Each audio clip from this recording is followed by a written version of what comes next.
فارسی زبان کا ایک شعر ہے، رحمت حق بہا نمی جوید، رحمت حق بہانہ میں جوید، کہ اللہ کی رحمت زر نہیں مانگتی، بہا زر نہیں مانگتی، وہ تو بہانہ تلاش کرتی ہے۔ آپ اندازہ کیجئے کہ نبی سرور عالم صلی اللہ علیہ وآلہ وسلم نے جو ارشاد فرمایا، اس کا مفہوم کہ وہ جو اللہ تعالیٰ کا جو میزان ہے، ترازو ہے، اس میں آپ دنیا اور ما فیہا کا سب کچھ بھی رکھ دیں تو وہ ترازو بھرے گا نہیں، لیکن اللہ تعالیٰ اپنے بندوں پر اس قدر مہربان ہے کہ اس نے اپنے محبوب کریم علیہ السلام کے ذریعے سے خبر دی کہ تمہارا ایک بار سبحان اللہ کہنا اس میزان کو بھر دیتا ہے۔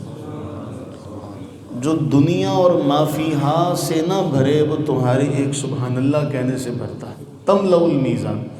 تو اللہ تعالیٰ کی رحمت تو بہانہ تلاش کرتی ہے کہ کب کوئی بندہ نیکی کا کام کرے اس کو جنت میں داخل کر دیا جائے، کب کوئی بندہ نیکی کا کام کرے اس کی بخشش کا بہانہ بنا دیا جائے۔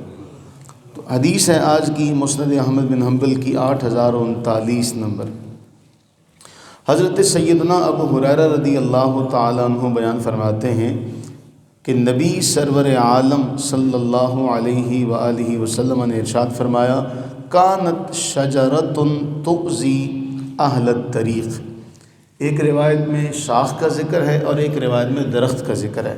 فرمایا ایک درخت کی شاخ یا درخت تھا جو راستے پر ہے اور وہاں سے جو گزرنے والے ہیں ان کو تنگی ہوتی ہے کہ یہ شاخ یہاں پہ پڑی ہے تو گزرنا ان کے لیے مشکل ہوتا ہے۔ ایک شخص نے کیا کیا، فقطعها رجل، وہ جو شاخ جو راستے میں اذیت دیتی تھی اس شاخ کو کاٹ دیا تاکہ لوگوں کا جو گزرنا ہے وہ آسان ہو جائے۔ اللہ کے نبی صلی اللہ علیہ وسلم نے فرمایا اس ایک عمل کی بنا پر اللہ نے اسے جنت میں داخل کر دیا۔ فَأُدْخِلَ بِهَا الْجَنَّةِ، بس اس کی وجہ سے وہ جنت میں داخل کر دیا گیا۔ یعنی جو صیغہ ہے نا حدیث کا، جو گرامر کے اعتبار سے دیکھا جائے کہ فَأُدْخِلَ بِهَا الْجَنَّةِ، یہ نہیں فرمایا کہ وہ جنت میں داخل کیا جائے گا، فرمایا وہ جنت میں داخل کر دیا گیا۔ کام اس نے کیا کیا تھا، ایک شاخ تھی جو راستے سے گزرنے والوں کو تکلیف دیتی تھی، اس نے کہا یہ شاخ گزرنے والوں کو اذیت دیتی ہے تو میں اس کو کاٹ دیتا ہوں۔ اب ایک ہماری زندگی میں اس عمل کو اگر ہم دیکھیں کہ اس ایک بندے کی بخشش اس بنا پر ہوئی کہ جو راستہ ہے گزرنے کا اس راستے سے تکلیف دور کر دی گئی، اذیت دور کر دی گئی۔ راستہ تو اور بھی کوئی ہوگا، سائڈ سے بھی ہو کے لوگ گزر سکتے ہوں گے، راستہ کوئی اور بھی ہو سکتا ہے۔ آپ اندازہ کریں اگر ہم کسی کی زندگی کی مشکلوں کو آسان کریں گے تو اس کا اجر کتنا ہوگا۔